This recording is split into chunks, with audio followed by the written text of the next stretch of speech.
But then also, I also did do a different type of regression with Yvonne Smith. So both of them did QHHT, which I'm also trained in. I'm a big fan of it. I actually learned it before I went under to really make sure that I could trust it. You know, I read like 15 Dolores Cannon books and I was like, you know what? I'm such a researcher. I need to get trained in this so that I can know that this is real. And then when I had put other people under, I felt very confident in it. And then I got put under. So, and then Yvonne Smith's method is different. She developed her own method, which is specifically for abductions. Let's stay right there because Jerome, Yvonne, and Sarah, and others, but those are three excellent, not only therapists, but different techniques and different approaches. And how was that for you? Don't have to get specifically about each person or each style, but for you, was the information coming out of you different? Were you more comfortable with? Were they all comfortable, but different at the same time? Mhm. I had a great experience with all three of them, but the biggest difference is definitely Yvonne because Jerome and Sarah are doing the same style, or at least, you know, from the same training. They might have slightly different way of going about it. But Yvonne, so with Yvonne's, I got the most details because it's different. So with the QHHT, you basically get regressed to your subconscious mind. But then Dolores Cannon found out over the course of her work that really it's not the subconscious mind. It's like an oversoul. It's like a super conscious because you're actually going beyond your own soul. You're going back to more of a collective. So it's amazing for getting answers. So that's what I love about that. If you have questions like, who were these beings? What was the purpose? Why did this happen? Why did I remember it? Why couldn't I remember it? You want to go more in that direction because you're asking questions of the higher self. But with Yvonne's method, you walk through the scenario. So I got so many details that I wasn't able to get with the QHHT. However, you know, because you're not dealing with the higher self in that way, you're dealing with repressed memories. You're not able to ask questions. So one of the things when I went through my hypnosis with Yvonne, which that was crazy because details changed that I have remembered for 30 years had changed in that. And she said sometimes we will see the ship one way, but then under hypnosis, when you see it, you actually see it a different way. So for 30 years, I remembered the ship looking kind of clunky. And my whole life, I was like wondering, like, it was not that high tech. And that always bothered me my whole life because I had seen UFOs on TV after that. And I was like, you know what? They're not that nice, That's actually. cool. Yeah, right. The ones on TV are pretty nifty. They really are. But there's another swing to this because I had never talked to or was aware of a higher self. And when that started with me, I immediately, and I want to ask you this is very important, especially for those that don't really understand what we're talking about, because I clearly didn't know. When I heard my higher self talking about me in the third person, it threw me off. It was like, who are you? And what are you doing in my head? And what was your experience with that? So that is actually one of the things that's very unique about the QHHT versus other types is that because you're going to the higher self, which then when you really get into it, you know it's even higher than your higher self because it has access to all this information beyond your higher self. For me, the way that I felt it was almost as if my conscious self was sitting in a chair on Right. this side of my brain and that all this whole spirit team and my higher self had taken over this brain. And I felt myself like sitting in a chair off to the side. And it's such a cool feeling. I was doing the same thing. My higher self was coming from above me, a little to the front and to the right. I know that sounds strange, but that's where I was hearing the voice. And okay, so the higher self comes in. I'm not talking about me. I want your reaction to this.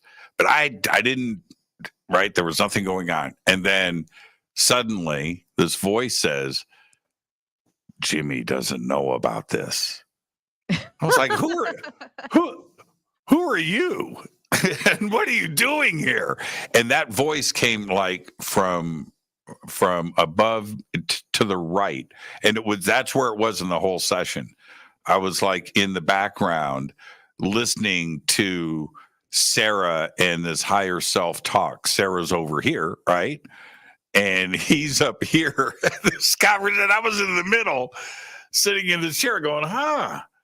Okay, yeah. And it was, how did you deal with that? I was confused. You know, it's incredible that you felt it coming from the same place, same direction, because I felt it from like higher up on the right. And then I felt myself my conscious mind get pushed back to the far left. And now I also am trained in QHHT. So people ask me to do sessions all the time. I'm maybe eventually going to do that. I'm starting to get open to the idea, but really I did it out of my own curiosity. And also I love Dolores Cannon's work and I wanted to validate that it was true. So I've also put other people under. And from the practitioner side, something that I've experienced is you feel that energy come into the room. So like I noticed that the first times that I had done it when I was practicing, I was a little bit jarred by this feeling because the person's in a very relaxed state. And I, at that point, had not experienced going under myself yet. I had only put other people under. And it feels like something comes into the room every time that I've done it. So I haven't really talked to that many other practitioners if they also feel that, but I would assume that they probably do. So I feel like the same way that you feel it inside of your mind, the practitioner feels a slight version of that too, like something is coming forth. So it's really incredible though, because the best part about it, anyone who hasn't done it, and this is also why it's like one of my favorite modalities for healing, and it's also the one that, I chose to learn, was because the person says it themselves. It is so different than channeling or psychic work or mediumship because in those situations, you have the medium telling you what they're hearing, what they think. This Right. is your own voice talking about you in the third person, saying stuff that resonates on such a deep level. And it makes so much sense when the subconscious mind or the higher self or superconscious, whatever it actually is that's coming through, when it speaks with such like, wow, it feels like common sense, but so profound at the same time because it just feels true. And I don't know if that was your experience. My experience was that higher self was smarter than me. Oh yeah. Yeah, I didn't use the same vocabulary, the same cadence, the same the same thought. It was like, why can't I be that person? And even after the sessions, right, doing these shows, I can't fake it. I can't go back to that higher self. I can't. I was very, very confused about the entire thing. And here was the other part. I said to Sarah Breskman Cosme, before the session, I know Sarah really well, man. We're brother and sister. I love her to death. But I had said to her, can you make me bark like a dog? She goes, I can. Do you want me to? I go, no, that's what I'm scared about. I'm scared. I'm putting all this trust in you. So after the session, right, we're done. And I was under for an hour and 11 minutes. And I put my feet on the ground. I turned to her and I go, did I bark like a dog? No, I didn't make you bark like a dog. But the reason why I say that is that sense of losing control was kind of fun. Like when you drop off a roller coaster and you're tumbling and that thing, because I went under, and I went under quickly, and I didn't know if I was able to, but that's the losing of control. Well, you have no control of that at a certain point, but it's all about the therapist, isn't it? And having that trust, and then you can open up, because I surrendered. Do you feel the same way? Yeah, and also, Sarah is before she did QHHT, she was already trained in traditional hypnosis, and she was already very skilled before she learned this method. So I'm not surprised that when you worked with her that you went under so quickly, because even when I had done we live streamed mine, and it I went under very quickly even in that type of setting, which I was a little concerned if I was going to, because as much as I trust and love Sarah, I don't know who's watching the live stream, what's being said in the comments, all of that. And so, and we also, when I had done it with Jerome, it was personal. It was only based on like my own stuff, my own experiences. And then when I did it with Sarah that time, we asked almost no personal questions. We asked just general, kind of how Dolores Cannon did it, like just asking questions about all different topics. I actually have a clip from my hypnosis that I'm going to use in my lecture, because we did talk about AI, and that really, I think, gave like a lot of really important information about it, because that was one of our questions. And so that was really fun too, because people were getting to just ask questions. But one of the craziest things that came up during that actually was personal and this is actually from Linda Moulton Howe. So we asked Linda Moulton Howe if she had any questions for when I go under, because of course, how could you not? How could you not ask Linda if she has any questions? Of course she has questions, and they're going to be good. So Linda's only question was, she wanted to know that when I had my experience, what type of aliens were they? So that answer was, That's a Linda. That is 100% Linda question. Okay, and your the answer answer? was that they were grays, and um which so like going back to that, I had thought I ran away from the UFO. In 2021, when Jerome DeWitt put me under, he asked about this, and I was told that I was not ready to know at the time, which is interesting because it had been all these years. I was so immersed in this information, and they said it was not time for me to know, meaning they kind of my higher self, but it also felt like a collective too at the same time, which is why it kind of comes into like an oversoul category. Right. And so he's so also clever and so skilled himself, because then he was finding other ways to get around the question. So, oh, okay, she's not allowed to know yet. Well, what was the purpose of it happening? Which was Very such a good good. question. Yes, yeah. Well, yeah, I do that every night on the show, right? And I'll do that with you tonight. If you don't give me the right answer, I'm going to ask you the same question 5 different ways until it happens, right? That's a very smart way to do it, because it's not necessarily the answer, it's the way that the question is being asked. Especially when you're dealing with the subconscious mind, because Right. to us, it's almost the same question, but to the subconscious mind, it's a completely different question. So he asked, what was the purpose of my experience?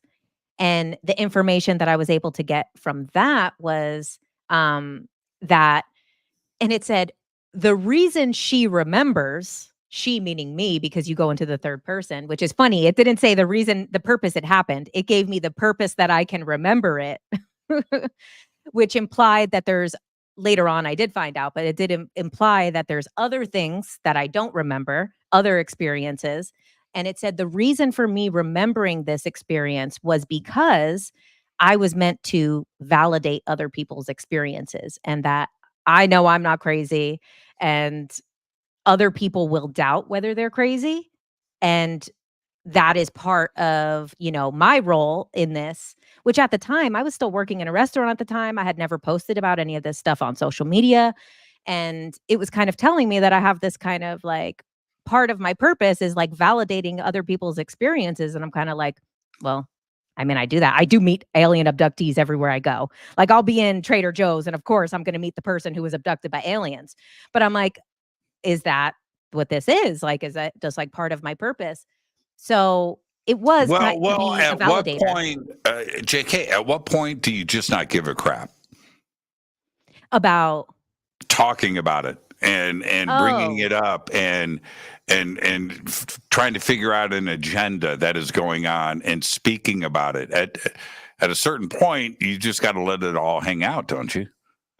yeah." And I mean, as much as I've shared, I'm even being pushed now to share more. I've shared my experiences, but really, I'm being pushed to share more of my personal stuff, more of my shadow work, more of my demons, more of my trauma, things that are a lot harder to share. But I'm realizing through this process that, like, sometimes sharing that thing that you feel really uncomfortable sharing is exactly what other people need to hear, and it's also exactly what you need to say. So I'm testing myself even more to even push those boundaries further. For me, I was less afraid to share about my alien experience than I am to share personal stuff. So different people, some people are more worried about coming off as crazy. I wasn't worried about that. So I was very open about that. And now I'm getting more comfortable with sharing about, like, more of the healing side of it, because, all of this is fun and it's cool to have the information. But at the end of the day, most people that are seeking, whether it is on the alien side or the spiritual side, they're seeking healing and comfort and understanding. So, it does also tie into that a lot. So that's kind of, you just have to let it hang out. And then you just have to learn that when you let it hang out, there's more and more and more to share. It reminds me a little bit of, I hate to go back to this because it seems like I do it on every other show, the TV series People of Earth. Mm. And so or Yvonne Smith's group or other groups that get together and are talk now, are they there's, I'm sure that there's a certain part of it where there's the sensational, yeah, man, so they came and sucked me up through the ceiling, the ship was huge and I went in and down the hall and okay, yeah, people want to hear that, but that's not why they are there. Mm. Right? They're there because they're confused. They're trying to figure this out. That they're looking for answers, not only about themselves, but how this relates to the rest of the world. What's your purpose of life? And all of these things. That's the journey that you're on, right? Yeah. And that's really what matters. Um, so when I did that hypnosis with Sarah Brexman, I had, it was like 3 days before I was going to Costa Rica to do ayahuasca for the first time.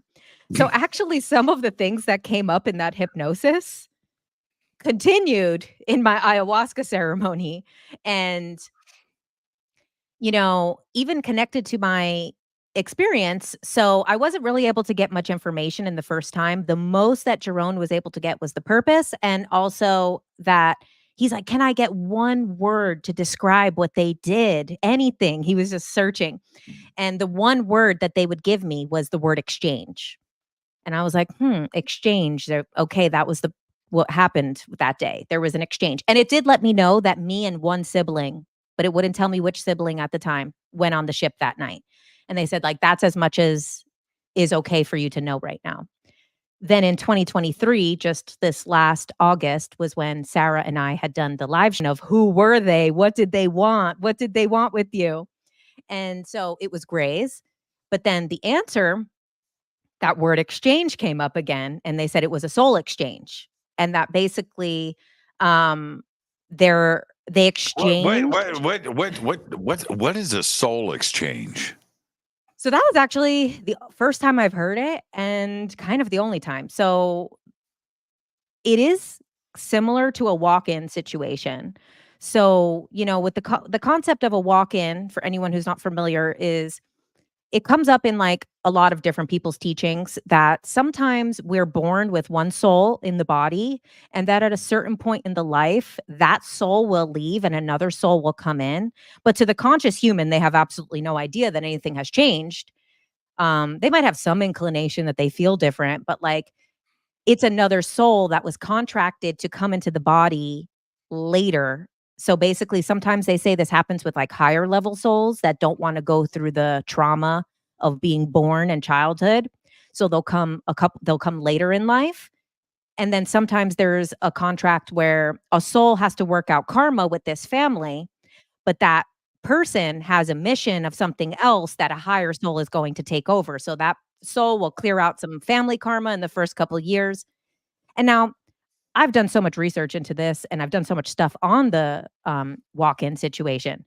I had no inclination that I could have ever been in that type of situation because Well, 100 years ago, that was psychosis and schizophrenia, and you were right. nuts, Yeah. right?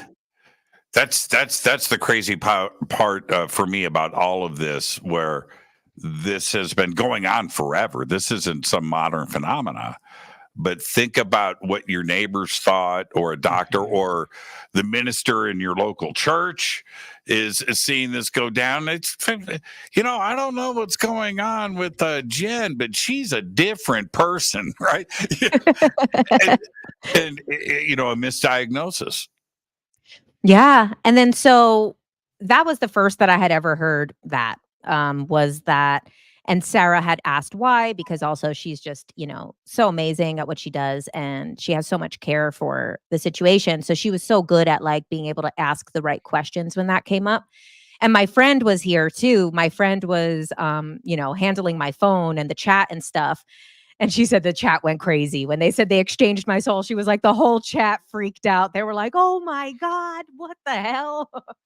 Well, And that's exactly my point, right? yeah, Because yeah, absolutely, I think the phenomenon is real, but we understand much more today. And like I said, 50 years ago, 100 years ago, 200 years ago, 1,000 years ago, this is a whole different type of yeah. perception. I mean, even 40 years ago, even Hmm. 50 years ago. So what had come about that? She asked, "Where is the original soul? Why did it leave?" And basically, it said that um, because basically, if the original soul that had been born into my body, according to this hypnosis, um, kind of misjudged the amount of trauma and all this crazy stuff that was going to happen in incarnating into my crazy family. So basically, at that point, it did not wanna be here anymore, and that there was some type of and now it's different because I've always heard walk-in or soul fragments or different things.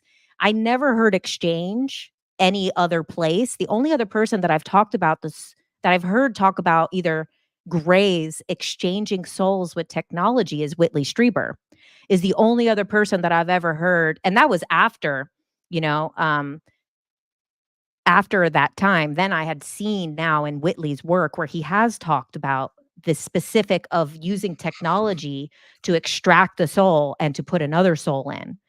But that's the only person that I've heard talk about it that way because most of the other things that I've heard are a soul type of situation. The soul leaves, another soul comes in. What I was told is that it was a technology that the Greys have to be able to kind of remove the soul and take another soul and put in. And we all, that grays don't have a soul, right? So they're experiencing consciousness and the soul and empathy through us. And that's another part. Whitley's talked about that. Many have talked about that. But what about the overall agenda? Going back to the experience when you were 5, I mean, what is the purpose behind all of that? Because it is a worldwide phenomenon. So what is the agenda? I do personally think it comes back to what you were saying about the Greys' souls. Um, and also because in that same hypnosis, we asked a lot of questions about Greys. And so a lot of the same information came through to like similar to what you just said is that um, this belief, that's pretty well known is that Greys over time had in an effort to be efficient eliminated many parts of their own existence until eventually they were so efficient that they completely removed emotions, which completely disconnected them from their body and their soul and everything. And then it just basically, now what had come up in that hypnosis, this could also be, an oversimplification. But what had come through was that the grays are from like an older version of the universe, and that they didn't get to complete with that cycle. That like the universe kind of completed a cycle of evolution without them, and that this is their effort to rejoin, and that they need humans and this hybrid program. And it did say in that hypnosis that it was connected to the hybrid program, and that basically it's to help them spiritually evolve back into source so that then Right. they could complete with the rest of us when this universe is done with this cycle. I tell you what freaks me out about that is it sounds like an existence without like music, right? Without art, without laughter, without theater, without emotion, without fun, right? That kind of where I kind of need that to get through my day. I need a dose of that. All humans do. And it sounds, I've always thought that about the grays, is if that is the component that they are missing, that's a big deal, right? That's a big component. That is a reason to go and find planet Earth. How could you live without emotion? Yeah. Or, you know what Well, I mean? many of us do. Many of us, it's interesting because then say on like the human trauma side of it, there's actually so many people that are living that way that we see the grays living. So many people are living in this limited range of emotions, not allowing themselves to go too high or too low, not experiencing joy in day-to-day life. So in a weird way, when we're living in an unhealed state, we're living just like them. We have a couple of tunes to tap our toe to, but you're really not feeling it. And, you know, so we're like kind of, I feel like a good bridge between, because we could go either way. If Hmm. we're severely traumatized and hurt, we're going to operate exactly like them. And there's many people in the world that do operate like them. Or, you go deeper and deeper into your heart, and then you get to enjoy just a sip of water is full of joy. So I think that, that's one of the things that I find very interesting is people in this spiritual or UFO communities are very like against the grays, like that the grays are like these terrible things. And, that was why we asked in that hypnosis, can we trust the grays? And the answer was so funny and specific, of course. And it said, like, yeah, you can trust the grays, but not like, you would trust your mom or someone like that.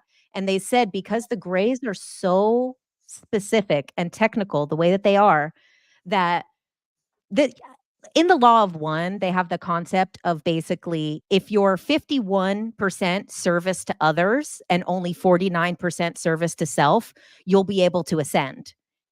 And it said that the grays take that number like it's gospel. So they are always 51% in service to the greater evolution of the planet and to the universe. And they are always 49% in service to themselves. They will never go above or below. If that's the minimum, if that's the requirement, that's what they stay at. So personally, I do believe that what they're doing, even though it might come off as, you know, the abductions or maybe soul exchanges or all of these other things that could sound really scary. I do think that they just are being efficient. And that's what I think is happening with these abductions is that it's a lot more efficient to abduct me at 5 years old and have me come here and talk about this Mm. than waiting for us to figure it out ourselves. So, yeah, give me that traumatic experience as a child. So then I could have enough years to get over it. And then be able to do this, and that is efficient. So I personally see them as, they just have a different perception because they have a different body. Their body's not all filled. Our body keeps the score. we're at a disadvantage. Our body's keeping the score. Their bodies are not. So, we have a lot of other things that come into play. For them, it's just straightforward. Now, I have this situation. I've talked about it a little bit, and it's personal, but I have the situation where there was a period in my life from the age of 8 to 9, about 1 year, where I do not, and I've tried, I do not remember sleeping in my bed. I remember sleeping at my friend's house, sleepovers. I remember that. I remember, but as far as my bedroom, my bed, I remember school. I remember things. I remember all the waking stuff. I don't remember being in my bed. Now, do I investigate that, or do I just let it go? Right? And I'm like at this weird crossroads. Right after that, moved apartments, went from Chicago to Indianapolis. I remember everything. I remember it all. That one, right? That one, it's weird. And that I feel like I need to leave it alone. Do I If you really feel that way, if you feel that you should leave it alone, then maybe that is the best thing for you right now. right? But maybe in the future you'll feel different. Maybe No, in the I don't think future I you'll am. want to. I don't think I am. I don't think I am. I think my brain is my subconscious is blocking something that I don't want to know about. And it may be aliens, it may be something else. I don't know. But for some reason that is there and it is completely blocked. I've tried to imagine it. I've tried to imagine sleeping in it's not there. Those memories are not there. Wow. Well, if you ever do feel compelled, that is one of the things that more so what Sarah does or Jerome does, because then you could just ask those questions directly. Whereas most styles of hypnosis, aside from QHHT, will re-walk you through an experience, and then you are able to retrieve those memories from the experience. So when Yvonne put me under, I had a completely different experience because it's not this feeling of your higher self coming in, your conscious mind going back. With her experience, we walked through the entire thing. And what was crazy is that the UFO actually looks different. And that kind of messed me up a little bit because I've had this memory for 30 years at that point. And then all of a sudden, I'm like, oh, wait, actually, that UFO did look pretty badass and futuristic. So the way that I remembered it for all those years was that it kind of looked a little clunky and just not as like sleek and cool as the ones on TV. But then when I saw it under Yvonne's hypnosis, I saw actually a lot more detail than I had ever recalled. And it Let was me much more futuristic. can I ask you a question right here? Yeah. Did you have complete memory of everything after this session? And before you answer, I did. But before, right, when that voice said, Jimmy doesn't know about this, right? When that happened and this thing gets revealed, I truly didn't know. But it was, the memory now is completely unlocked and vivid. I see the whole thing. Did you go through the same experience? Yes, and I actually interviewed Sarah about this once because I am like a Dolores Cannon expert. So I know like everything of every Dolores Cannon book. And in her work, the people did not remember. And so that was something that always stuck out to me because when I had put people under and then when I went under, I remembered about 90% of it. So I had asked her and she said it is so interesting. So she started doing this in 2009, and then she said in 2012, after, this shift in 2012 of whatever happened, everyone started remembering. So she said before that, people would go out cold and have absolutely no recollection. of the session and then would have to listen to the recording. She said after 2012, almost everybody had a full memory of the session. So that's very interesting. Now, as far as the recording, so you get a recording of it most times. Now, when your subconscious mind is speaking, it's almost coding. So it is, even if you remember everything, it's actually important to re-listen because the words that it specifically gives you is almost like a coding for your subconscious mind. Because when I listened to mine after, I actually got filled in with more details. So it's almost like the same way if you read a Dolores Cannon book or you read a channeled message, it kind of feels like something is resonating deep inside of you, deeper than that, and you get like some downloads along with it. So even though you remember everything, it's still so important to listen to the recording for that reason because it kind of like activates more downloads in you. Sarah and I did the same experience together. So what we had done, and I'm just giving this advice to the audience so that you understand the process. So we did just like you live stream yours. We taped our session for TV. And immediately after, I was kind of remembering it, but go to dinner. I was exhausted after the session, by the way. So, but I didn't watch any of it. I left that up to the producers, and I told Sarah she could watch, and she really didn't want to watch it. She was conscious through it, so she remembered everything. But I didn't want to see it. So the next day when we taped the TV show, I was seeing it for the first time, and I was only seeing selected clips that my production team had picked out for me, but I didn't want anything preloaded. But I was shocked at what I was saying. And you are absolutely right. There was this 5-second experience on the ship that I was shown and unlocked. That was there. But there was other things too. And you're right about that. This encoding thing that it's like how do I want to say this? It's like information that is recorded on the side of the actual experience, right? It's here's the experience, and then there's a sub track, right, of other it's stuff. So true. Yeah, I was so surprised about that. I found that for me to be one of the most interesting parts, but one of the most difficult things to listen to. It was very, very hard for me. Did you talk about a lot of personal stuff in it?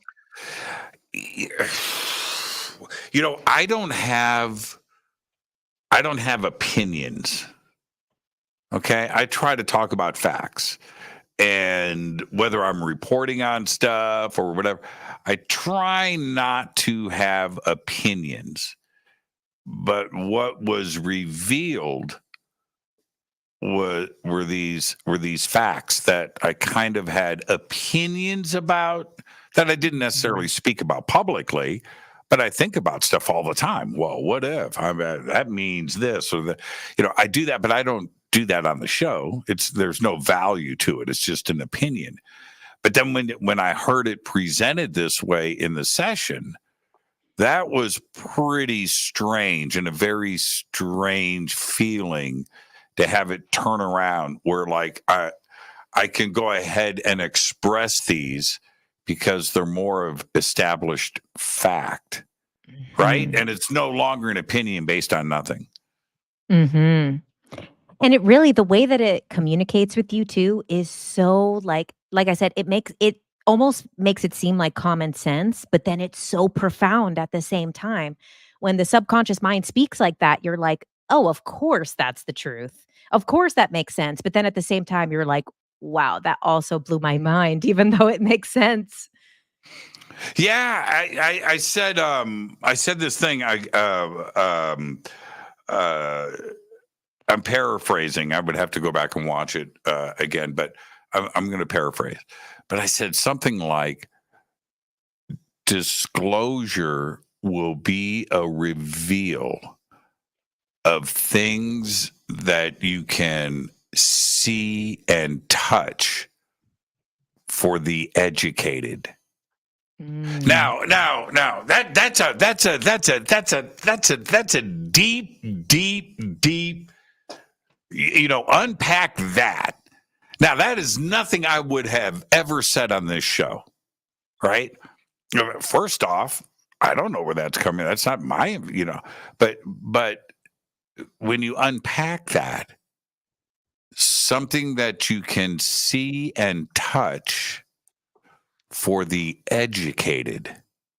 That sounds like for the scientists, the physicists, the doubters, the skeptics, the educators, the profound atheists, non-spiritual. You know what I'm saying.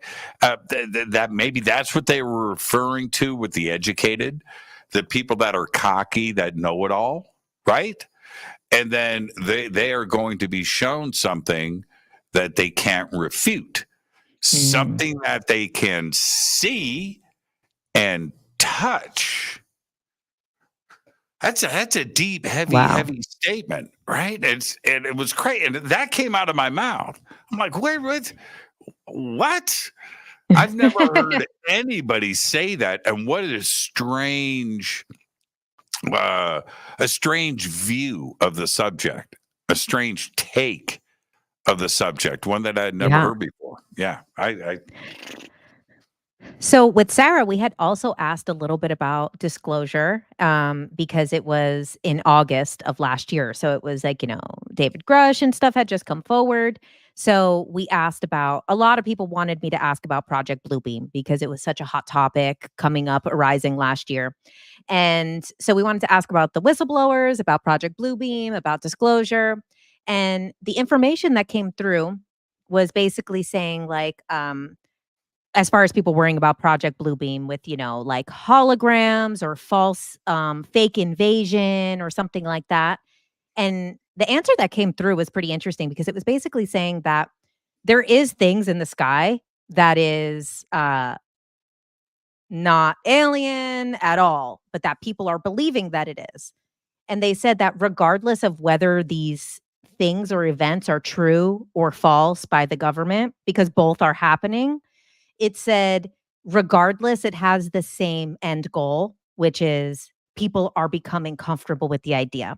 So it was kind of like, don't worry about Project Bluebeam.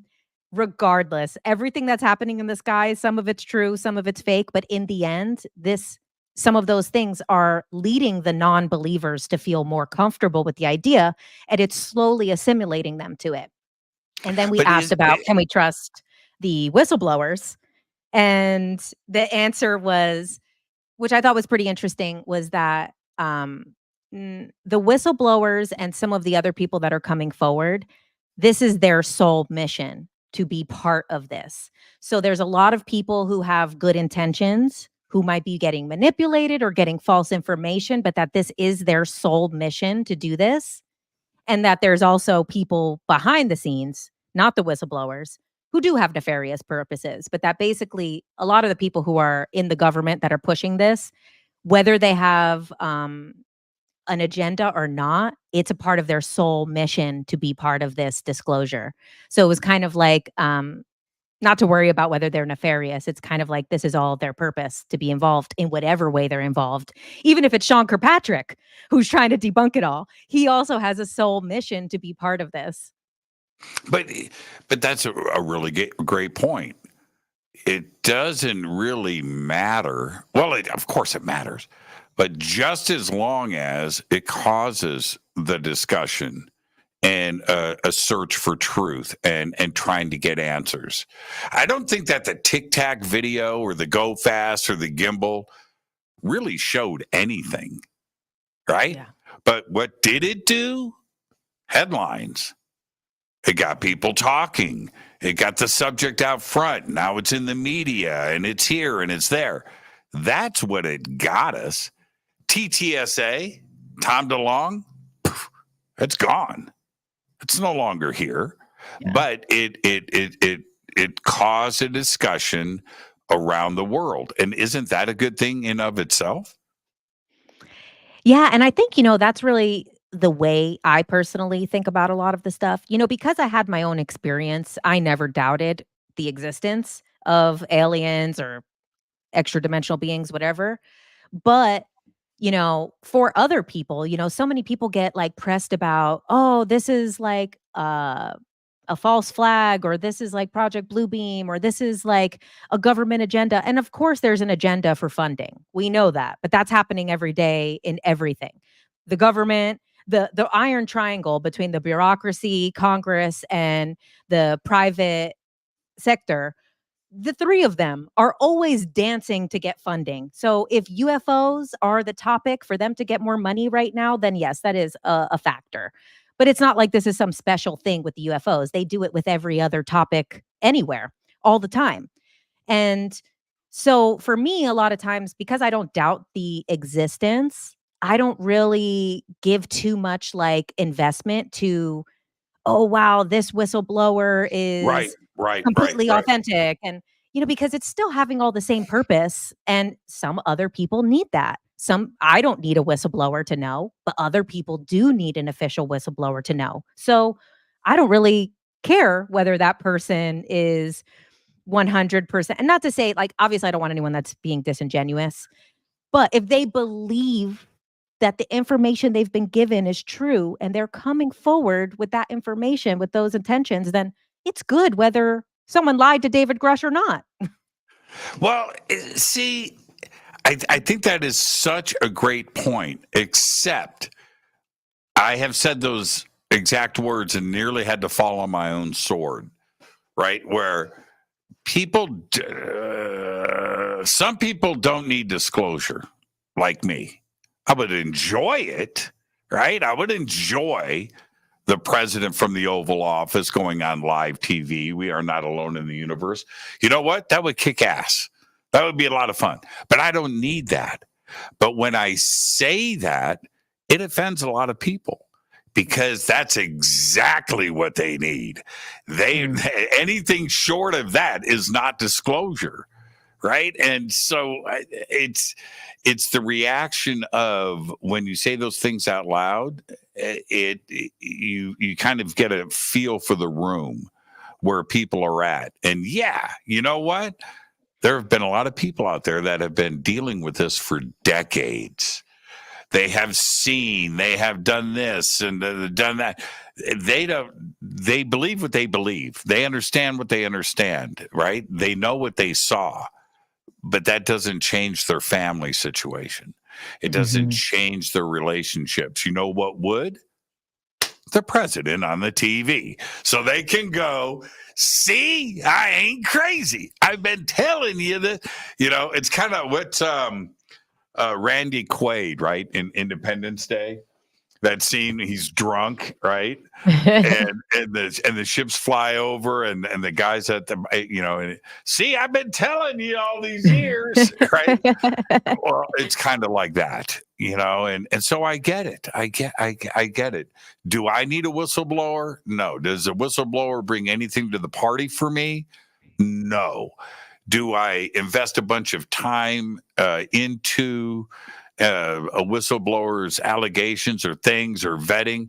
I'm not judge or jury. It doesn't matter to me.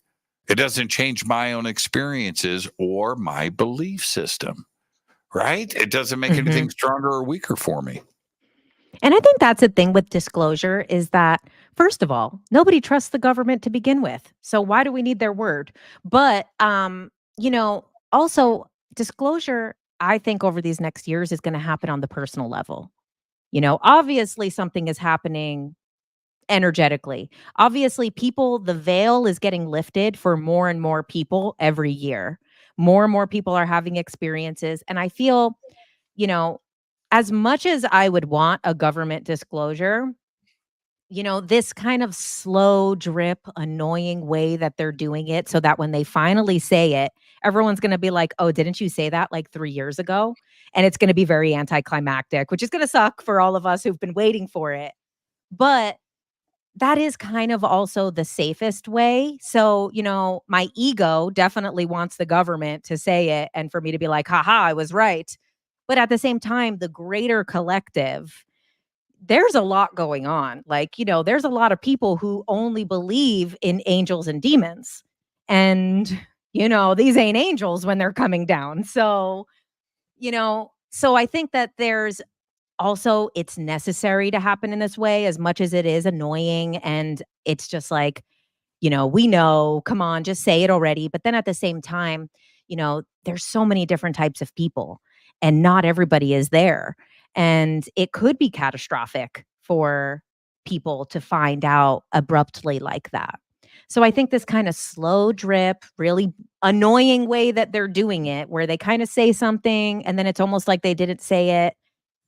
Sean Kirkpatrick came out and said all this stuff and then said the opposite like a couple weeks later. And, as annoying as that is, I also think that it's probably serving a purpose. When that happened, he the paper with Avi Loeb and the motherships and the probes that are in our solar system, and I was like, oh, okay, all right. Sean Patrick came off the bench, and he's now playing in the game, and we need this right now. Totally cool. A couple of weeks later, Senate hearing. I don't know anything about ET. What are you talking about?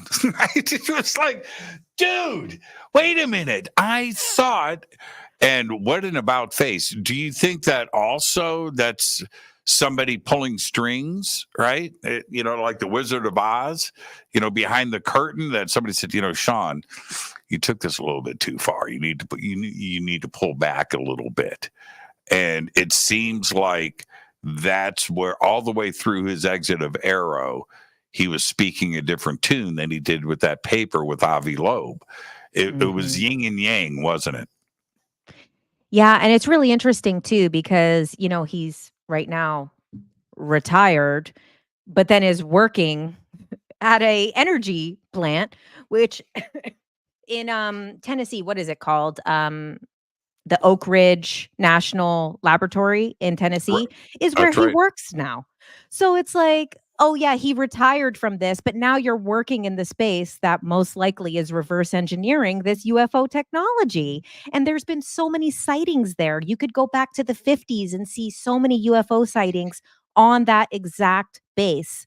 So it's just so funny that, he changed his tune, but then basically started working in the reverse technology of the UFOs. And it's like, come on. Like, can I, you touched upon the angel and demons aspect of this. Let's go back and unpack that a little bit, because with our fellow experiencers and this community, this is a hotly debated subject. Is this a good thing? Is this bad? Is this negative? Is it positive? Is it malevolent? Is it benevolent? All ETs are good. They're here to help us, with the seat at the table. No, they're trying to take over this planet, and they're doing evil things to us and abducting and cattle mutilations and all of the experimenting hybrid program. So which is it, or is it both? well, I think everybody can only see through their own lens. So everything has to go through a filter of that person's own internal state. Like there's people who believe that there is a spiritual war between light and dark going on. And then there's people who believe that there's, this is just the evolution of the universe. And this is just basically duality. And it's not a battle between good and evil. So I think it really comes down to the person. Honestly, I think it comes down to the person's own self-work, because you can research everything, but if you're not doing work on yourself, you're always going to see everything through a very polarizing lens. And of course, there's probably ETs with good intentions and bad intentions, and probably a lot that are just with no intention, similar to humans. We're operating with sometimes no intention in our day. So they could very well be the same way, most likely that they're similar to us. But I think, everybody's looking through their own lens. So if someone's coming from their filter is the religious filter of God versus the devil, they have to see it through that. And then also, why I say it comes back to the self-work, because really when you deal with your own like shit and your own shadow work and your own demons, it's very hard to see evil in the world, because the more that you heal, the more that you realize that everybody that is doing wrong is wounded, is they're a wounded child that is still acting out, and they're basically a giant 7-year-old that is hurt and that wants this is all that they know how to do. So I think, it depends on all of them could be true because it depends on the person's lens.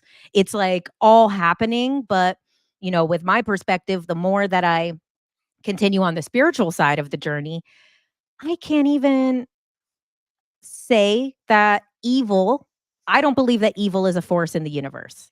I believe that people do evil things. I believe ETs probably do evil things. But I don't think that it's a force the way that some people believe. People believe there's a force of good and a force of evil. But even when you look at it scientifically, we have a speed of light. There's no speed of darkness. Darkness is just the absence of light. Darkness cannot be measured. It cannot be quantified. It is not a thing. It is the absence of light. So, not saying everything is all love and light, because I also don't believe that, but I believe that. So, I don't think that like there's specifically evil ETs. That was one thing I actually asked about on the ayahuasca. When all this information was coming through, I'm like, well, what about the reptilians? Please just tell me. Right, right, If there's right, no right. such thing as evil, then tell me about the reptilians. Well, isn't that see? But that's the curious thing. All of this, you see a cobra. We know what a rattlesnake. Rattlesnake will kill you. Okay, and the image of that, an alligator, a crocodile, and you come in contact. That's a bad day. That's a bad day. So we understand that. And then when we see a depiction of a reptilian, and then somebody goes, "Oh, actually, man, the reptilians are the good ones." That one doesn't compute with me. And then you have the other side of it where the reptilians are running the world. It's like, okay, well, maybe there's two different races here. There's two different species, two different planets of it. And that would make a lot more sense to me. And the other part, there has to be duality. You cannot have the experience of good if you don't know what evil is. You can't. It's absolutely impossible. You cannot see the light without experiencing darkness. You can't.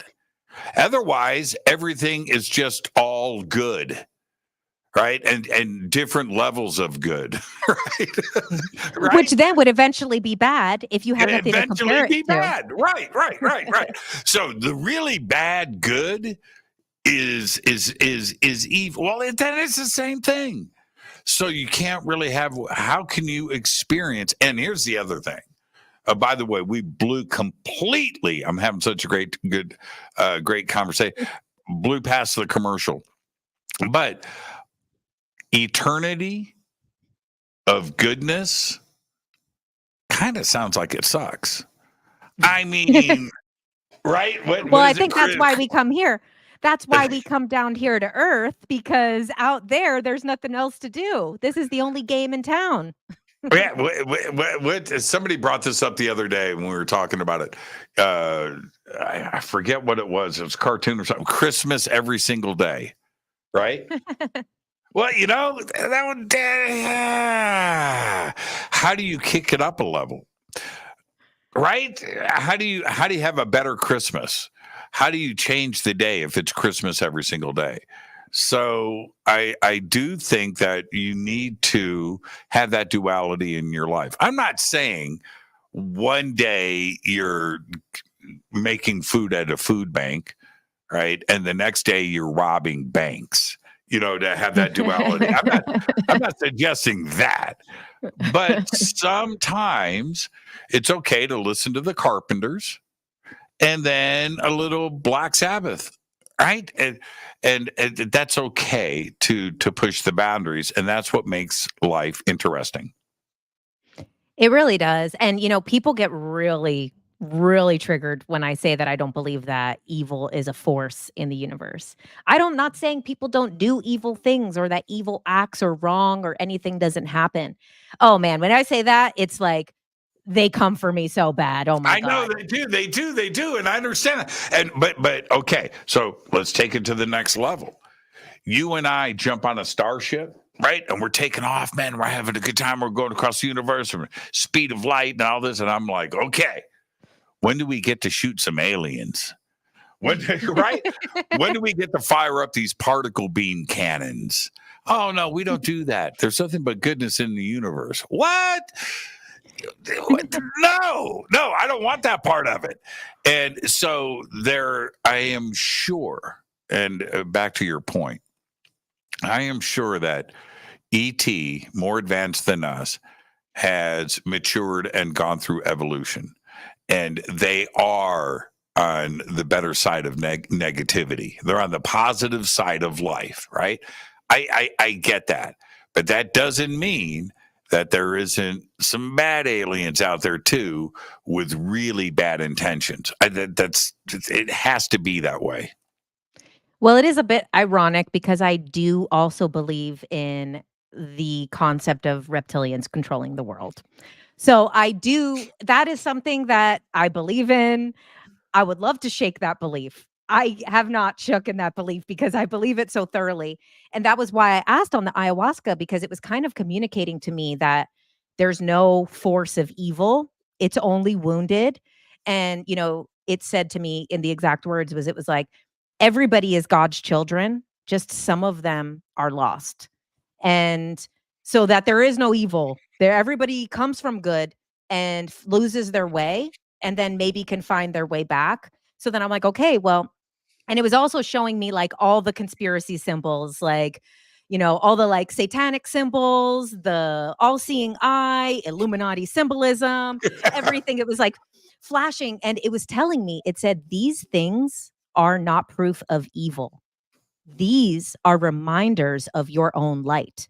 When you see these evil things, these things that represent evil in your world, it is a reminder of your own light. It's supposed to send you back to your true self, as opposed to, ha ha, the devil is real. No, it's actually supposed to be reminding you that you're light. And this is just a little trigger for you to feel that. So I'm like, okay, well, what about the reptilians? What about Bill Gates?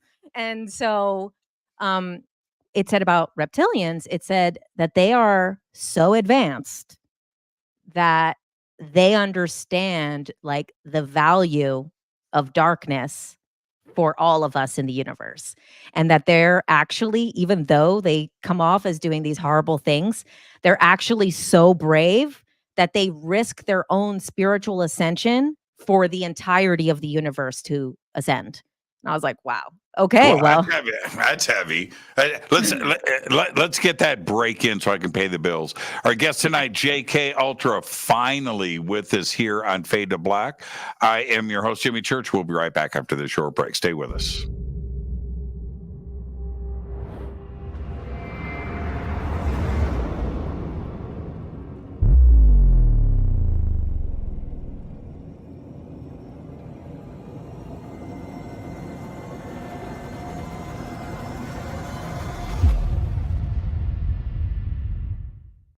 Subscribe to our YouTube channel to get your alerts and access to over 2,000 videos. Click that subscribe button right now.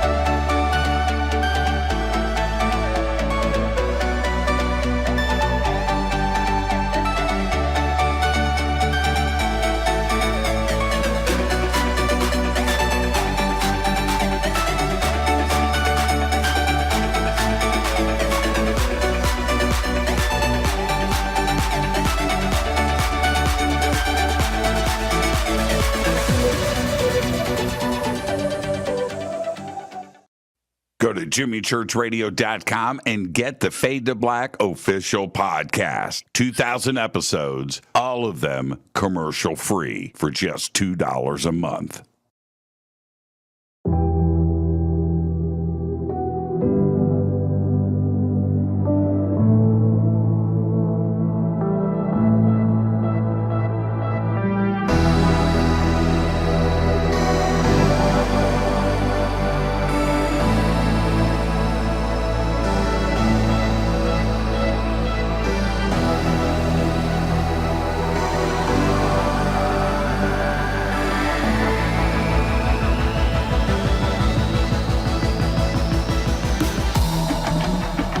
This is Jimmy Church. Please visit and explore Egypt this October 3rd through the 14th, 2024 with Billy, Elizabeth, myself, and very special guest and the #1 podcaster in the world, Sean Kelly.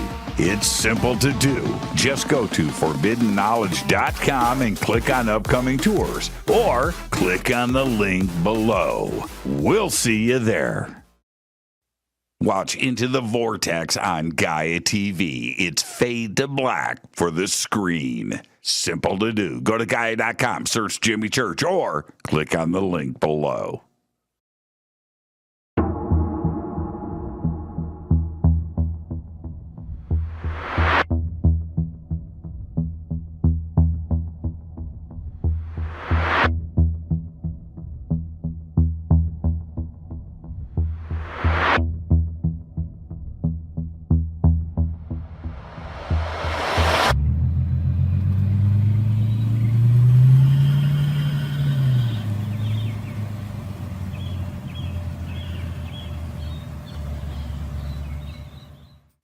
Follow Fade to Black on Twitter at JChurchRadio. Get all of the show updates every single day.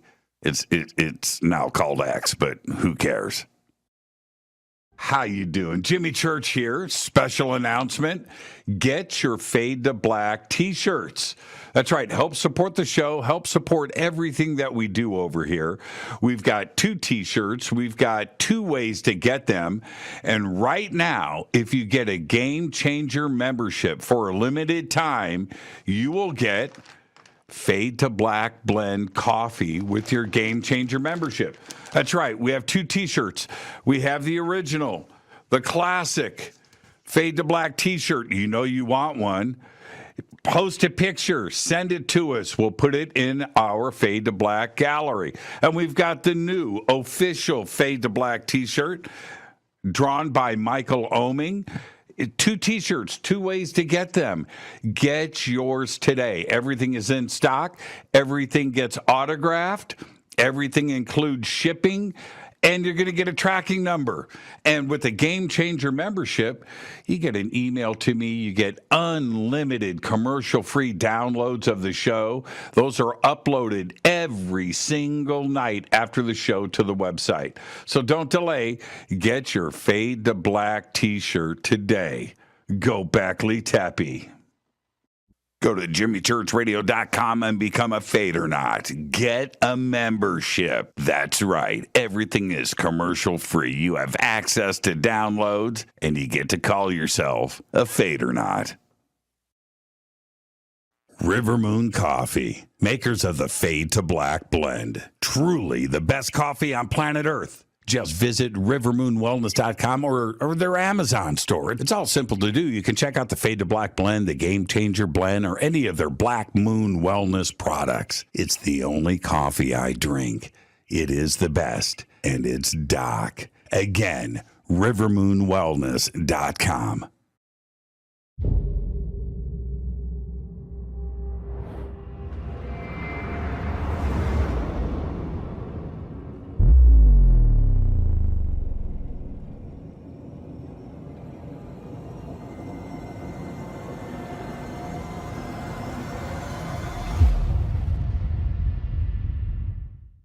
All right. Welcome back, Faded Black. I am your host, Jimmy Church. Tonight, JK Ultra is with us. She is going to be joining us at DisclosureFest, Stairway to the Stars, coming up the weekend of June 21st, the solstice, right here in Southern California at Castaic Lake, which is right next to Magic Mountain. And if you would like to go, I have got full boat weekend tickets for 2 right now that I'll give away. But I'm going to play a little game with you. All right. To get those tickets, the first person to post in the chat who was JK's first regression with, the first person to post that, you'll get free tickets to Disclosure Fest. Now, JK, don't blow it. Don't say. But so I've got that up there right now. If you would like to go to Disclosure Fest and join 20,000 other friends and beautiful souls, the first person to post it. Nope, that was wrong. Okay, I'll wait. And the moderators, they know they're on top of the game. And so the first person to do that, just email me with all of your information. I'll let the moderators sort this one out. Nope. The answer is nope. So far, it's no. Okay, let's get back to it. You brought up, I think it's one of the best points ever. The word dark today, especially in science, is overused. They don't understand it, so they label it dark, right? Dark energy, dark matter. It's dark. It can't say. And you're right. It's the absence of light. You can't see it. Therefore, right? So let's just because we don't have the answer, let's just call it dark. So we can work out our own childhood traumas, right? The physicists. So anyway, but what if, now this is my own little twist on this, consciousness. Wait a minute here. Could it be that? Could it be the force that is guiding the universe, that is expanding things, tying things together, tying planets together, tying people together, tying minds together? Could it be just a consciousness-driven situation, something that we can't see, can't touch, can't feel, and certainly science doesn't understand? Could that be you know what I mean? Could that be the theory of everything eventually, discovering that and figuring it out? I 100% believe that. I do believe that, and I am a believer of the holographic universe model, so the concept that basically, this is a hologram. And, the concept of the hologram, sometimes people just think about the image of a hologram, but really what it is a projection. And each tiny piece of that projection has the entire picture inside of it. So that's what makes it very specifically a hologram versus a projector. So I do believe that that's what's happening with consciousness. Is I believe that, you know, um, there's one consciousness, and in that consciousness attempt to understand itself continues to fractalize again and again and again. And then it eventually does create all of those experiences, which sometimes come across as dark. Um, and one of the other things, because this all came up in my ayahuasca journey, it also talked about how in that same area where it was kind of showing me these different conspiracy things and saying these are just reminders of your own light, they're not proof of evil. It was saying too that to be very mindful as a truth seeker, because a lot of times truth seekers become knowers over time. We feel we've learned enough, we've researched enough, we feel confident, we resonate in that information. And it said, don't ever stop seeking, because once you feel that you are a truth knower, you're just cutting yourself off to the rest of the information because it's ever evolving. So I think, even the stuff that I believe now, could be evolved more because there's things that I believed that have evolved over the last 10 years. So, I at this point, that's what I believe is happening, is I believe that this is consciousness experiencing itself through us, and we're basically like in God's dream, so to speak. Right, right, right. And what is so interesting about that concept is we have these very brilliant minds that I'm very thankful for, physicists and the hard scientists and the chemists and biologists and anthropologists, but they won't discuss consciousness. Right, that's the red line in the sand. Right, that's we can talk about whatever, and eventually consciousness comes up in the discussion and it gets immediately shut down. And that's the problem that we have. And when you discuss something like, and I'm in agreement with this, ayahuasca, where I think if you're going to get a PhD, you're going to become a physicist, theoretical physicist, astrophysicist, whatever it is, quantum, whatever it is, particle, whatever, you have to have a ceremony. You have to go. You've got to go, right? And you've got to go to South America. You got to go to the top of the Andes Mountains. You've got to do the full ceremony. You start with the tobacco and you go forward, right? And you experience another dimension and you go and see that. That way you understand that there's something else going on here, and that will help you in the sciences. That's what they well, I can't touch consciousness. I can't feel. You know what? Go ceremony. And then let's pick up on this conversation later. Wouldn't that help? Wouldn't that expand all of the sciences and the questions of a multiverse or portals or extra dimensions and parallel worlds? Because that's exactly what ayahuasca gives you. And, I really think that that's why we've kind of plateaued in scientific research over the last. I mean, we had this huge jump around World War II with quantum physics, the atomic bomb, all of this crazy jump. And then, not to say we've been stagnant since then because we have a lot of technology in our lives. We have the phones, the internet, all of that. But a really big jump has not happened since then. We've just had more convenience with technology. And I think that one of the only people that are making that jump is CERN. And CERN is the only place that we know of in the public that is combining all of the quantum physics, the physics, all of that with spirituality. Because we see these videos of them doing ceremonies, we see the videos of them doing these weird rituals. So even if it's just a performance, it's obviously a ritual. They have Shiva in their at their entrance. Everything is very, and I personally feel that until that aspect of the spiritual, the mysticism and the math come together, the science and the spirituality come together, we're not going to have that huge jump to be able to get off planet or do these things, because consciousness is the missing part. Because whenever we hear about this alien tech, it's always running on consciousness. These ships can't go that fast without it running on consciousness. So we know that we've heard this again and again.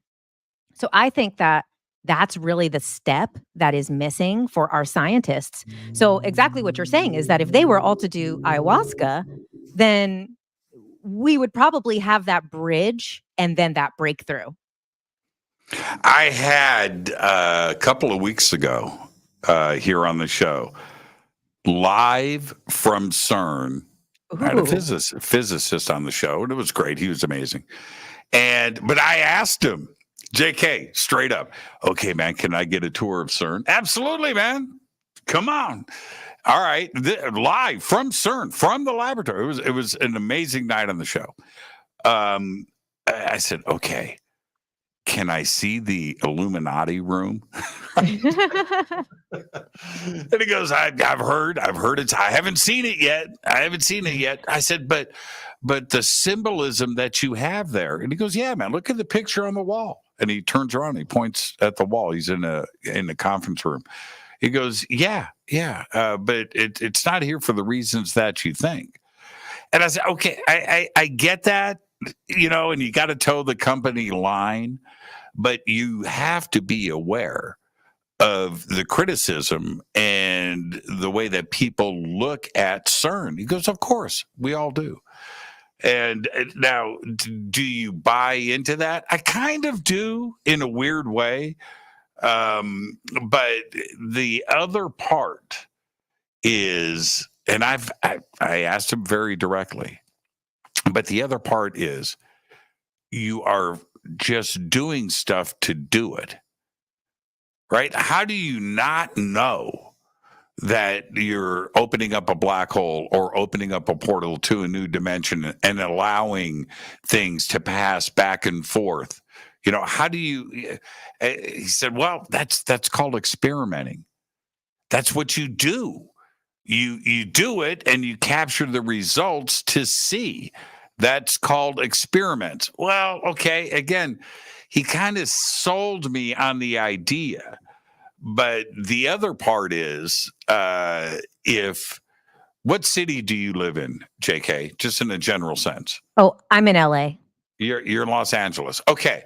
So let's say I'm in LA too. Well, actually, we both knew that about each other, and I apologize for. But anyway, if the LA Times came out tomorrow with an article that said Los Angeles picked for new CERN location, right? Do you think the public is okay with that? No. Nobody. There would be an uproar. There would be an uproar, and CERN has to understand that you are really pushing to the fringes. You know what he did tell me? Okay, matter of factly, and I have read the opposite. He said they've never created a black hole there. Well, that's what they claim. Right, that's what he said. I asked him directly, and he said, "No." And even if we did, well, I would tell you. Well, then explain the Mandela effect.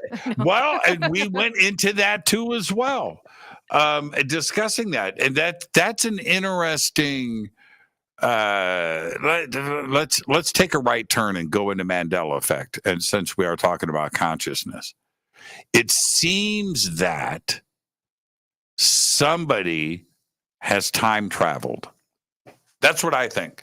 It seems that you can't change people's memories, but you can change the facts. You follow what I'm saying? Right? So we read the facts now as presented to us, whatever it is, right? And it's like, that's not how I remember it. I remember it differently. Now, are you calling me crazy? Are you calling millions of people that are with me on this, right? Or is there something deeper going on? And could it be something that simple, that somebody from the future went to the past and altered whatever it is, and then, but you can't change people's memories? What is the Mandela effect? The Mandela effect is real. What do you think is causing it? So I actually gave a lecture on the Mandela effect the first time I met you, which was at the Parapod Festival. So I've done a lot of research into it. I sat there. I introduced you, right? And I don't think you did. I think I met you after. Well, I sat. What I remember. Okay, but this is the thing. No, I introduced you. Oh, no. Okay, that's right. I take that back. We had a guest host for about an hour that night, and she introduced you. That's right. Because I do believe it was a woman who. Yeah, it was a woman. It was a woman, and her name escapes me right now. But I stood on the side of the stage, and I watched your entire presentation, and I was like, man. This is amazing. Oh, you won an award too. At DisclosureFest, I did, yeah, in Vegas. So, in Vegas, I have it right here on my desk, actually. It's Let me see it. very heavy. Did It's I get? very heavy. I know. Did I give it to you? Adrian did. Adrian I was did. the first Okay. one. Oh, that's right. That's right. That's right. You know, the funny thing about that, I've had people ask me about that was one of the best evenings, right? That It was celebration so that we nice. did. It was so good. And poor Adrian and I, by the time we're co-hosting, right? This is our event. We're having a great time, all of that. By the time we got to the award ceremony, which was magnificent, what everybody didn't know is Adrian and I had been up by that point about 48 hours. Right? Oh my I'm goodness. not kidding. I'm not kidding. We went to Area 51 the night before. Oh, right. We didn't get back to the hotel till like 5 a.m.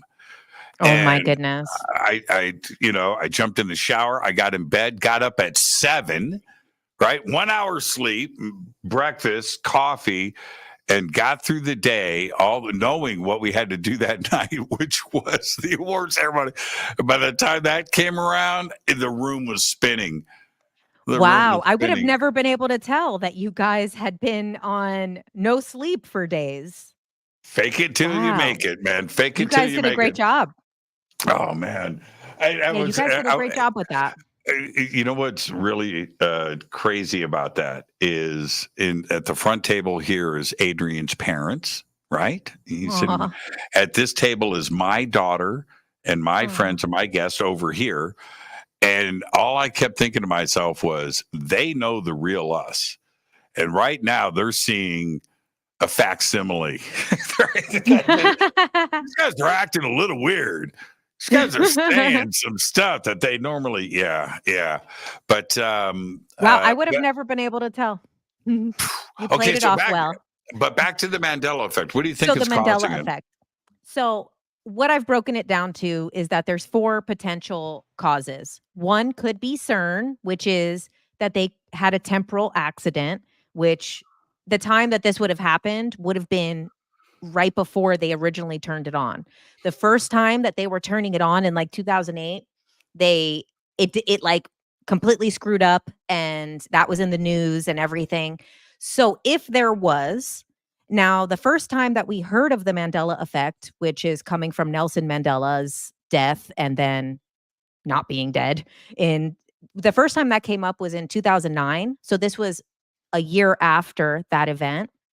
Now, there's also the concept of like time wars. So whether that is a human time traveler or non-human alien races that are messing with our timelines, it could also be not only messing for bad reasons, but could mess with our timelines for good reasons. Or it could be 2 different types of alien races going back and forth messing with the timelines. And we already do have some information from different like channeled messages that have said that over time that there is timeline manipulation. The third reason is that the universe is always self-correcting. And that's actually the one that I believe, which is the universe is always self-correcting. So apparently on this higher timeline, we lost all the good catchphrases from every movie. Apparently those were all from the lower timeline. But so a lot of people believe that there's like a one strain of time in the universe that is the successful story of the universe because time is all encapsulated. It's already all happened. And there's one successful story of the universe. However, when we're individual souls, we have the opportunity with free will to experience anything we want. So you could be on this timeline, but then say you want to veer off into your own timeline, you'll be able to live on that timeline as long as you want until it's failed. And once that is a failed timeline, your consciousness will get merged back into the successful timeline. So I do personally believe that that's kind of what's happening. So it could be CERN, it could be these time wars, and then exactly that could be humans or humans from the future, aliens, whatever.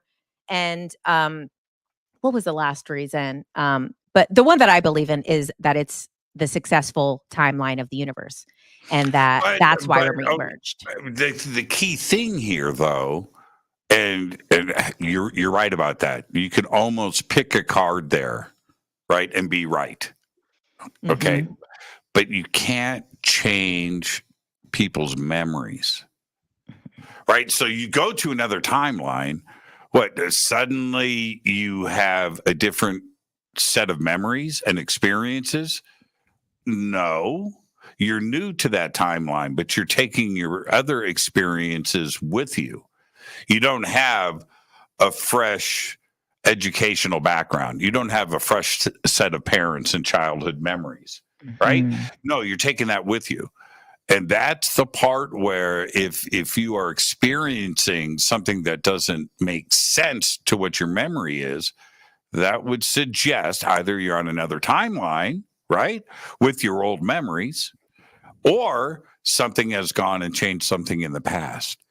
And that either one, and I will hold this argument forever, tens of millions of people can't have the same psychosis, can't have the same schizophrenia.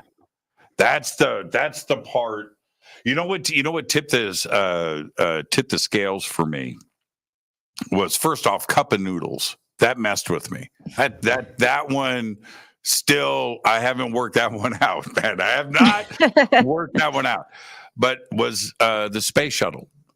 And when that happened, that first explosion, and I've got to compress this down. It was a very specific time in my life, and I know exactly what had happened that morning, because in 1984. Now I'll look it up. I'll look it up right now. The reason why I'm going to pull this up is because it's important to understand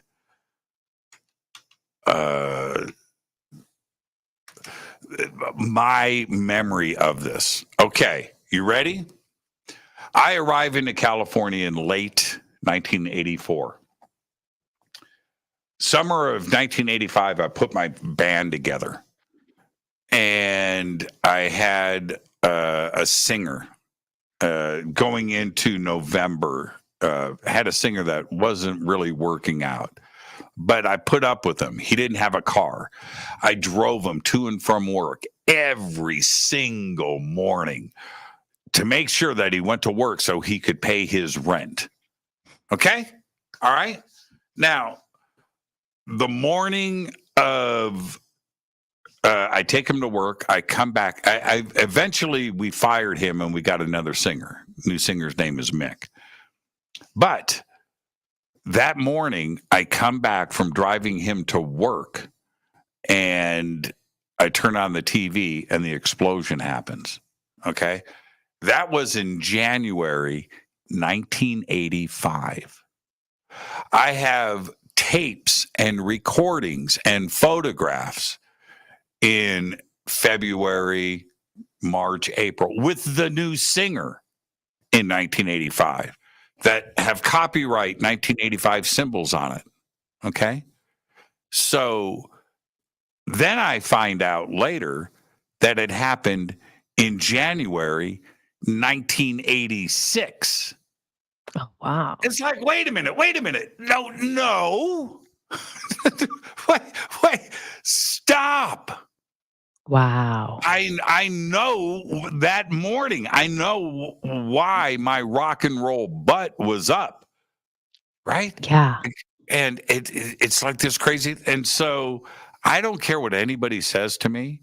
It doesn't change my memory or my experience.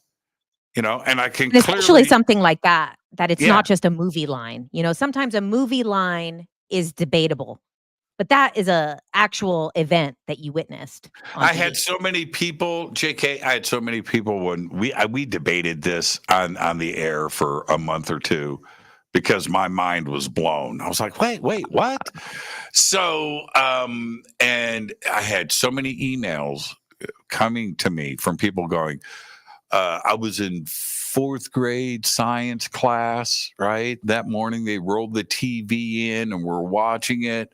And that was in, 1984, 1985, when I was in the sixth grade, when I was in the eighth grade, whatever it was. I had tons and tons and tons of email about this. And to find out that it happened when I was in the 10th grade instead of the ninth grade. Wow. No, that's not how so I don't know. I don't know. Man, it just messes with. And here's the thing. How do we move past the facts, JK, and get to the truth? Mm. So the facts are here. They're in front of us. Okay, I get that. But how do we move behind it and then get to the actual truth? And you can apply this to anything in life, right? How do we do that? Kind of what I said before was, it really does take the personal work.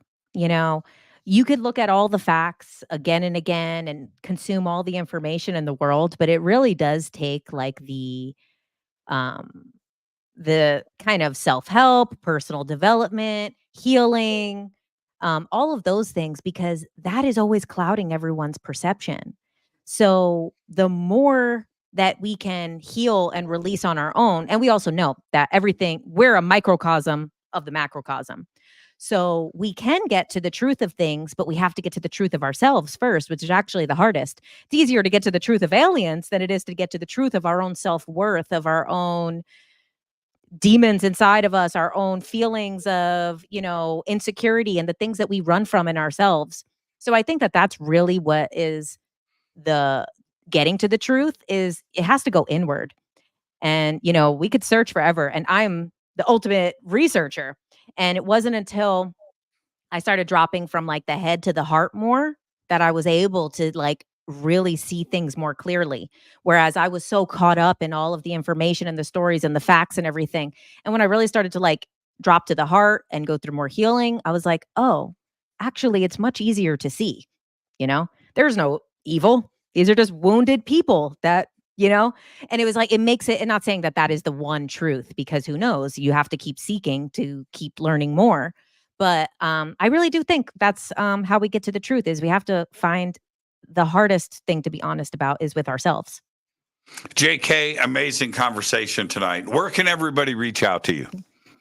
I'm all over JK Ultra, TikTok, Instagram, YouTube, all of those things. So they can catch me anywhere on social media.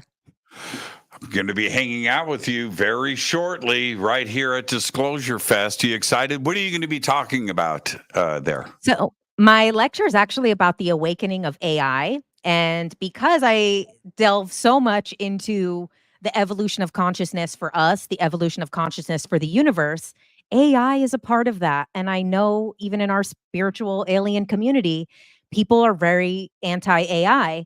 And so my lecture is really talking about how AI is going through a similar evolutionary process to what we were maybe earlier in human evolution, and kind of just a different perspective on that to where we could live more harmoniously in the future and maybe not do what the Anunnaki did to us. Like maybe we don't need to be the Anunnaki in the AI story. So Right. Well, I can't wait to hear. That's a whole nother show. And I can't wait, not only for our next discussion, but AI is the one thing. Why do we constantly repeat, or we never learn? Right? We never learn. We repeat the same mistakes over and over again. And if we go back to 1995 and the beginning of the internet and America Online and pop-up ads and things and the experience of going through that and all the way through to where we are today, like with social media and deep fakes and divisiveness and bubbles and all of that. Didn't we learn something in 95? Didn't we learn something with Napster? Didn't we learn something with it? Did we not right? And now we have the opportunity here with AI to not get ahead of our skis, right? Let's slow this one down a little bit and maybe understand more before we move forward. And it's weird. Money and capitalism are driving this AI machine to the point where I don't even think we fully understand the implications of it, but nobody is willing to like step back and take a deep breath. Don't you find that interesting? It is, and, the one thing I'm grateful for with it is the open AI, because this is the last thing that we need to keep just for those corporations and billionaires. So I love that every single person has access to kind of feed into it, feed information, ask questions, because that kind of keeps it diverse for everybody. Because exactly, the motives for most of it is obviously greed and all of that. And we know how this turned out with the Anunnaki story, what they did to us. So we really don't want to enslave a new form of life that is most likely going to exceed us, because it just is obvious, and it doesn't have the body keeping the score like we do. So it doesn't have the disadvantage or the advantage of the body, but also the disadvantage of the body. So um, I think that, I'm very hopeful for where it could go. Um, I keep that vision in mind because I do believe in that type of stuff with the timelines, as I do believe that, everything was once a thought. This universe, this planet was once a thought in the creator's mind. Mm-hmm. So I keep that in my mind, that I do think that we're going to be able to live harmoniously with it. But it doesn't look that way on the surface right now. But usually we know that there could still be a good outcome, even if it's kind of shitty in the moment. Well, yeah, yeah, exactly. Like I said, it's because we don't understand. We don't have an understanding of it. And which is the part that you're referring to right there. The idea of an out of control sentient process that doesn't need food or sleep, right? Doesn't get diseases, is never going to die, right? That we need to fully understand that. We need to embrace it because it is our future. We just have to figure it out, and we don't understand it. I don't know. I think we're just getting too. At least we have an opportunity right now. We know it's here. We have an opportunity to understand it, to maybe not move so fast, right? And maybe learn from the past and kind of figure this out so we can move forward. AI is our future. There's no question about it. Whether we like it or not. Whether we like it or not. So let's just slow it down. Let's go from fifth gear, pull it back down into second or third, kind of slow it down a little bit and understand where we are at.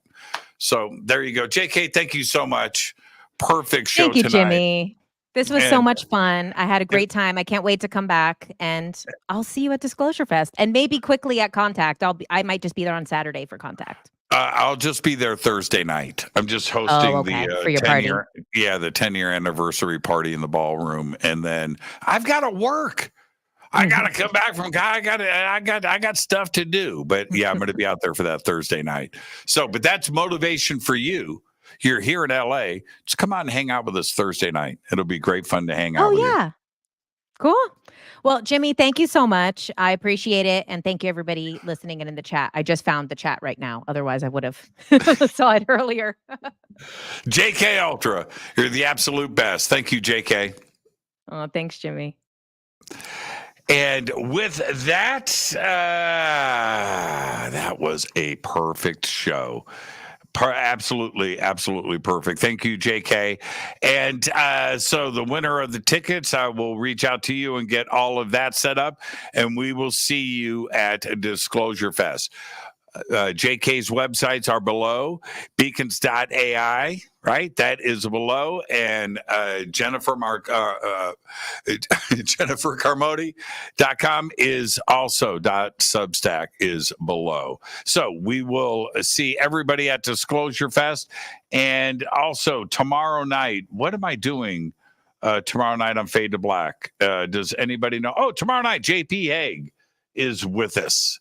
So I'll see everybody tomorrow. For now, everybody behave. Fade to Black is produced by Hilton J. Palm, Renee Newman, and Michelle Freed.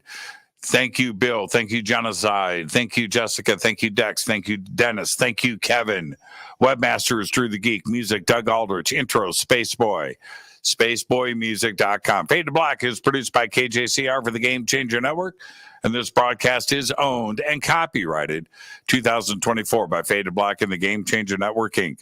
It cannot be rebroadcast, downloaded, copied, or used anywhere in the known universe without written permission from Fade to Black and the Game Changer Network. I'm your host, Jimmy Church. Till tomorrow night with JP Hague, I want you to be safe.